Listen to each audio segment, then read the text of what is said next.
Hi, welcome back to another episode of Tim's Garage.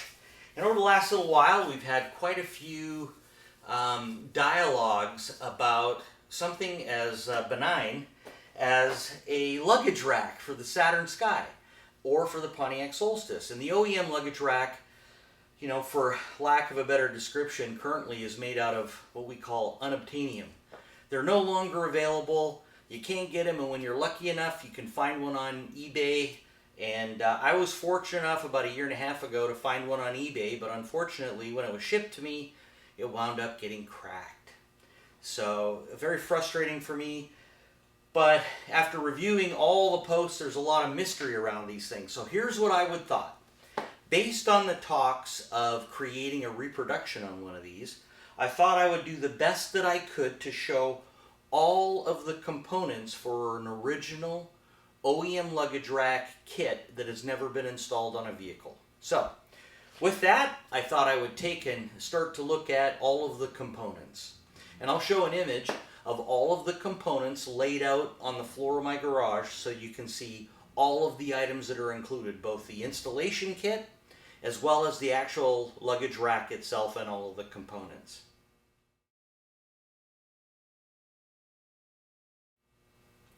And now that you've seen that, let's have a little look at some of the details of these. If you'll notice down here on the floor, I have the original packing box that the OEM rack came in. It's just basically an empty box, but it wasn't designed to be really used for shipping the part in because the part is somewhat fragile. Another component to this rack are these anti-chafe mats that mount underneath, and these are adhesive rubber mat that is designed to fit underneath the rack itself. And this is going to provide for chafe resistance against the deck lid of the car so that you don't wind up rubbing all the paint off. And they're adhesive backed, and they're designed to adhere to the back of the rack itself and then mount onto the car. And you can see how the rack looks. It's an injection molded rack, and it's hollow.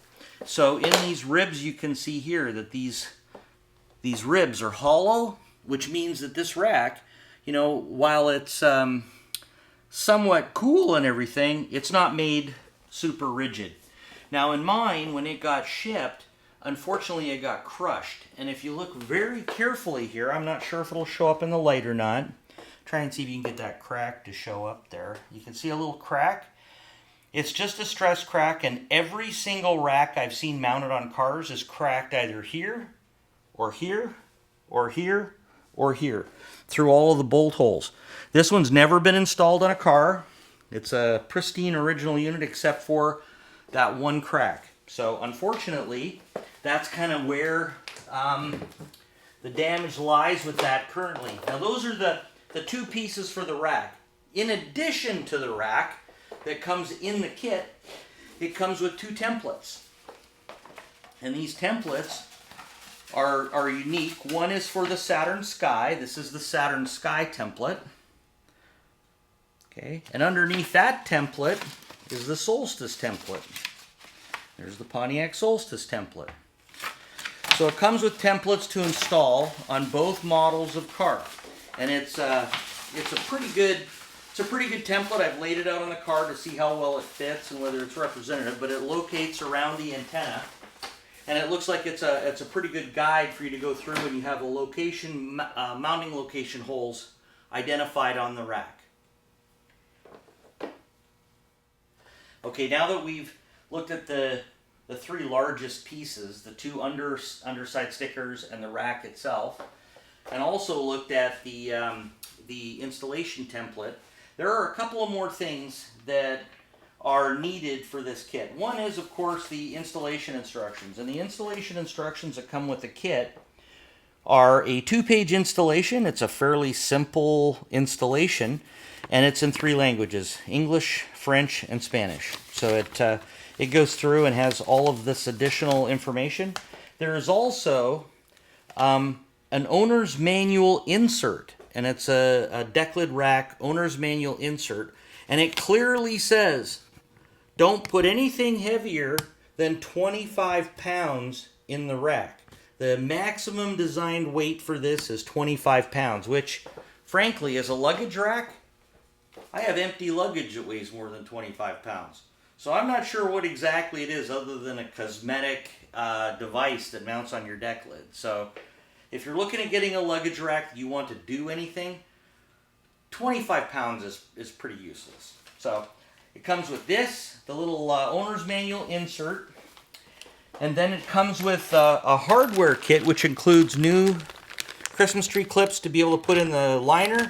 It comes with hole plugs for the holes that you drill to mount your mounting fasteners, and then it comes with the bolts. I think you can see the bolts here, the special metric bolts that go into the actual hold downs. Now, it comes with 4 hold downs, and they're color-coded blue and red for front and back. And I wanted to pull this out because when people are looking at this rack, they think it's super easy. We'll just 3D print one. Well, one of the challenges is this hardware is extremely unique, and it does not look to me like it's going to be something that's going to be easy to reproduce. So this is, I have 3 of them that were unopened. This one was unopened as well, but I opened it up to be able to show what it looks like in the video. And these mounting clamps, while they don't look that complicated, will be somewhat expensive to try and remanufacture. And even though this has never been used or even out of the package, it's got little marred marks on it where it's already not 100% perfect. You can see some marring on it. Now, I'm very picky, so for me that kind of irritates me that it's brand new. It's the first time it's been out of the package and it's already looking like it's corroding.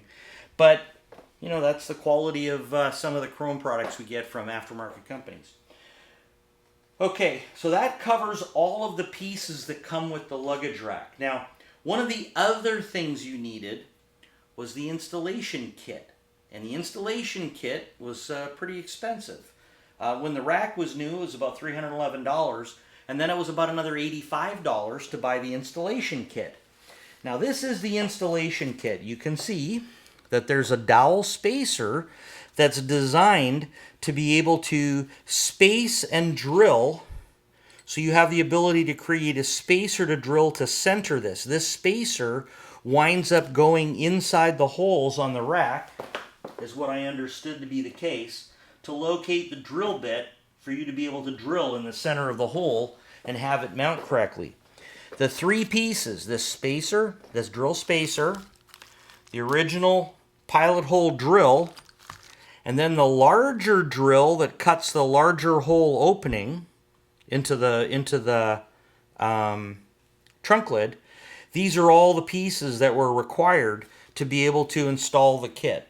So I've accumulated all the pieces. This is what's required to install and have on your car. And just as a quick look, I'll take this and I'll just place it on the car and show you how this is supposed to look. But in a rough location, the luggage rack mounts about like that. So that gives you kind of an idea of how that luggage rack is supposed to mount, with the sides kind of coming up on the bumps here. But it's a super cool little rack. This one looks like it needs some nice warm air to be able to have it flatten out a little bit, because it does look a little bit curved. You can see it's not following the contour of the deck lid really well back there. So it will take some reshaping to be able to get this mounted on the car. But I wanted to be able to show everybody that, when I'm saying and maybe being a little critical of somebody who might want to reproduce this particular rack, it's not a super easy thing to do. There's a lot of pieces involved. There's some installation components. And frankly, I still have not decided if I'm even going to install it on my car yet. But in the meantime, I'm going to hang on to it. And maybe someday in the future, I'll do an episode where I show me installing this onto my pristine car with no holes drilled in it. So I haven't stepped up to do that just yet. That's it for Tim's Garage for this week. Thanks for watching. Please subscribe, and if you like, share the video. Thank you.